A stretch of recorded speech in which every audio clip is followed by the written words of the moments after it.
Hello friends, welcome to srisrifood. આજે આપણે બનાવીશું કાચી કેરીના 4 પ્રકારના ઝટપટ બની જાય તેવા કચુંબર અને ઇન્સ્ટન્ટ અથાણા.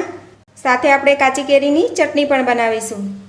તો ચાલો તેને કેવી રીતે બનાવવા તે જોઈ લઈએ. તો કાચી કેરીના કચુંબર, અથાણા અને ચટણી બનાવવા માટે મેં અહીંયા 4 આ રીતે મીડિયમ સાઇઝની કેરી લીધેલી છે. તો પહેલાં આપણે કાચી કેરીનું કચુંબર બનાવી લઈએ. તો તેના માટે એક મીડિયમ સાઇઝની કેરી અને એક મીડિયમ સાઇઝની ડુંગળી લઈશું. કેરીનો આ રીતે ઉપરનો ભાગ કાપી લઈશું. સાથે ડુંગળીને પણ આ રીતે બંને સાઈડથી કાપી અને તેના ફોતરા અલગ કરી લઈએ.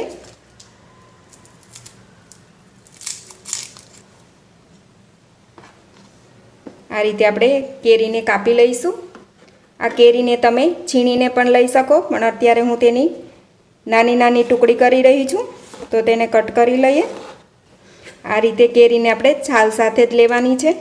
આમાં ગોઠલી થઈ ગઈ હોય તો આ રીતે કટ કરી લેવી, નહીં તો તમે હાફ કટ કરીને પણ બનાવી શકો છો. ગોઠલીનો ભાગ નીકાળી લઈશું અને બધી જ કેરીને આપણે કટ કરીને તૈયાર કરી લઈએ. ખમણીને બનાવતા હોય તો પણ તમારે છાલ સાથે જ ખમણી લેવાની છે.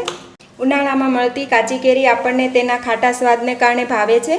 આ અમૃત ફળ વિટામિન સીથી ભરપૂર છે. આ કાચી કેરી ઉનાળામાં લાગતી લૂ ગરમીથી બચાવી શરીરમાં થતું ડિહાઇડ્રેશન અટકાવે છે અને ગરમીમાં રાહત આપે છે. સાથે જ ઉનાળામાં થતા પેટના રોગમાં રાહત આપે છે. હવે આપણે કેરીને આ રીતે ટુકડીમાં કટ કરી લીધેલી છે. હવે આપણે કેરીની જેમ ડુંગળીને પણ કટ કરી લેવાની છે. ડુંગળી પણ ઉનાળામાં ખાવાથી લૂ નથી લાગતી. કેરીની જેમ જ ડુંગળી પણ ઉનાળામાં ખાવાથી લૂથી બચી શકાય છે. હવે આપણી ડુંગળી પણ સરસ કપાઈ ગઈ છે. તો એક બાઉલ લઈશું. બાઉલની અંદર આપણે કાચી કેરી કાપીને તૈયાર કરેલી છે તે નાખીશું. સાથે જ આપણે ડુંગળી પણ કાપીને તૈયાર કરેલી છે તે નાખીશું. હવે સાથે જ આપણે કોથમીર કટ કરીને રાખેલી છે તે ઉમેરી દઈએ. સ્વાદ પ્રમાણે નમક, લાલ મરચું પાવડર, ધાણા જીરું. હવે ખટાશ બેલેન્સ કરવા માટે આપણે થોડો ગોળ ઉમેરીશું. ખાંડ ઉમેરવી હોય તો ખાંડ પણ ઉમેરી શકાય છે, પણ ગોળ ઉનાળામાં ખાવો ખૂબ જ સારો છે. 1 ચમચી તેલ ઉમેરીશું. હવે ગોળને છૂટો કરતાં બધું જ મિક્સ કરીશું. ગોળ બરાબર મિક્સ થાય એ રીતે મિક્સ કરી લેવું. હવે બધું જ મિક્સ થઈ એક સ્વાદિષ્ટ સંભારો તૈયાર થઈ ગયો છે. આ કચુંબરને તમે 1 થી 2 ટાઈમ સાચવી શકો છો. હવે તેને આપણે એક બાઉલમાં લઈશું. હવે આપણી કાચી કેરીનું કચુંબર તૈયાર છે. હવે આપણે બીજા નંબર પર બનાવીશું ઇન્સ્ટન્ટ ખાટી કેરીનું અથાણું. તો એક મીડિયમ સાઇઝની કાચી કેરી લીધેલી છે તેને આપણે કટ કરી લઈશું. આ રીતે જાળી પડી ગઈ હોય તો આપણે આ રીતે કટ કરીશું. કટ કરી લઈએ.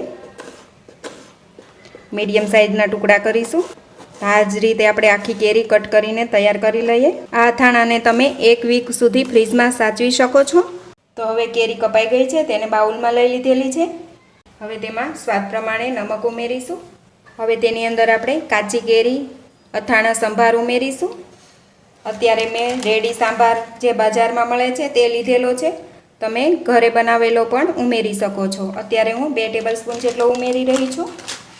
હવે તેને મિક્સ કરી લઈએ. બજારના મસાલામાં નમકનું પ્રમાણ થોડું ઓછું હોય છે તો તમારે એ રીતે નાખવાનું રહેશે. અને આપણે ઘરે બનાવેલો હોય તો એમાં આપણે નમક બરાબર નાખેલું હોય છે. તમે ઘરનો લેતા હોય તો એ રીતે નાખવું અને બજારનો લેતા હોય તો એ રીતે નાખવાનું રહેશે. હવે બધું જ મિક્સ થઈ ગયું છે. હવે આપણે એક પેનમાં 2 ટેબલસ્પૂન જેટલું સિંગ તેલ લેવાનું છે. તેલને ગરમ કરી લેવું. તેલમાંથી ધુમાડા નીકળવા લાગે એટલે આપણે ગેસ બંધ કરી દઈશું. તેલને નીચે ઉતારી લઈએ. આ રીતે તેલને હલકું ગરમ કરી લેવું. ત્યારબાદ આપણે અથાણામાં તેલને ઉમેરી દઈશું. હવે ફરી આપણે મિક્સ કરી લઈએ. હવે તમે જોઈ શકશો આચાર મસાલો સારી રીતે કેરી સાથે કોટ થઈ ગયો છે. એકદમ ટેસ્ટી એવું ચટપટું કાચી કેરીનું ઇન્સ્ટન્ટ અથાણું તૈયાર થઈ ગયું છે. હવે તમે તેને બોટલમાં ભરી 1 વીક સુધી સાચવી શકો છો. હવે આપણે ત્રીજું અથાણું બનાવીશું. લગભગ બધા જ કાઠિયાવાડીના ઘરોમાં બનતું સૌનું ફેવરિટ એવું ગોળવાળું ઇન્સ્ટન્ટ અથાણું બનાવી લઈએ. હવે ફરી આપણે મીડિયમ સાઇઝની એક કાચી કેરી લઈશું. આ કેરીને આપણે સ્લાઇસ કટ કરવાની છે. આ રીતે આપણે કટ કરીશું. તો બધી જ કેરી આપણે એ રીતે કટ કરીને તૈયાર કરી લઈએ. આ રીતે આપણે કેરીને સ્લાઇસ કટ કરીને તૈયાર કરી લીધેલી છે. કેરીને આપણે બાઉલમાં લઈશું.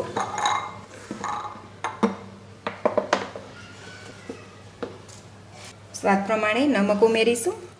સાથે આપણે ગોળ પણ ઉમેરીશું. હવે બધું જ આપણે સારી રીતે મિક્સ કરી લઈશું. અત્યારે મેં આ ગોળ એકદમ પોચો આવે તે લીધેલો છે. તમારી પાસે કડક ગોળ હોય તો તમે ખમણીને પણ યુઝ કરી શકો છો. હવે આ બધું સારી રીતે મિક્સ થઈ ગયું છે. હવે આપણે 2 થી 3 ટેબલસ્પૂન તેલ ગરમ કરી લઈશું. ધુમાડા નીકળવા લાગે એટલે આપણે ગેસ બંધ કરી દઈશું અને તેલને આપણે નીચે લઈ લઈએ.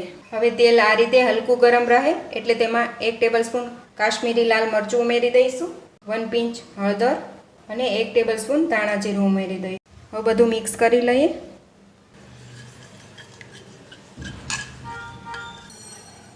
આ રીતે હલકું તેલ ગરમ હોય એટલે કલર સરસ આવી જશે. આ રીતે ગરમ તેલને મિશ્રણમાં ઉમેરી દઈશું.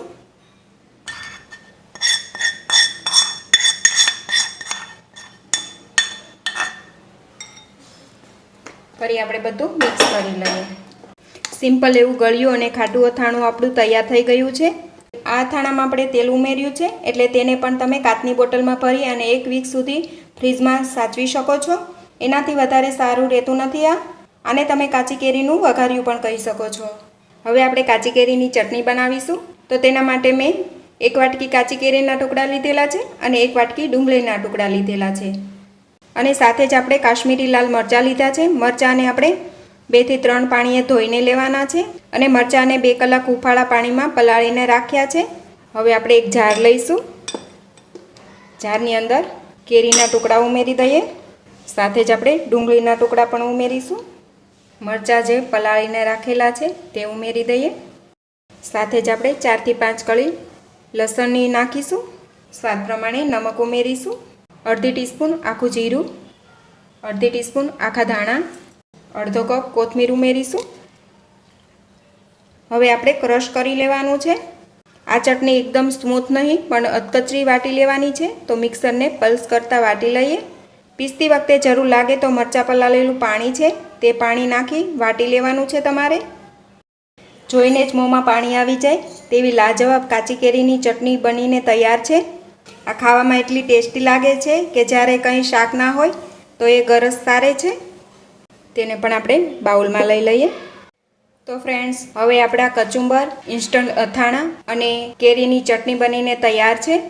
તો ફ્રેન્ડ્સ, તમે પણ આ ઉનાળાની ગરમીમાં કેરીની સિઝનમાં આ રીતે કચુંબર, ઇન્સ્ટન્ટ અથાણા અને ચટણીની રેસીપી જરૂરથી તમારા ઘરે ટ્રાય કરજો. ત્યારબાદ મને કમેન્ટ કરીને જરૂરથી જણાવશો કે તમને આજની રેસીપી કેવી લાગી. રેસીપી સારી લાગી હોય તો વિડીયોને લાઇક કરજો, તમારા ગ્રુપમાં શેર કરજો અને મારી ચેનલને સબસ્ક્રાઈબ જરૂરથી કરજો. તો ફરી મળીશું ફ્રેન્ડ્સ એક નવા વિડીયો સાથે. Thanks for watching.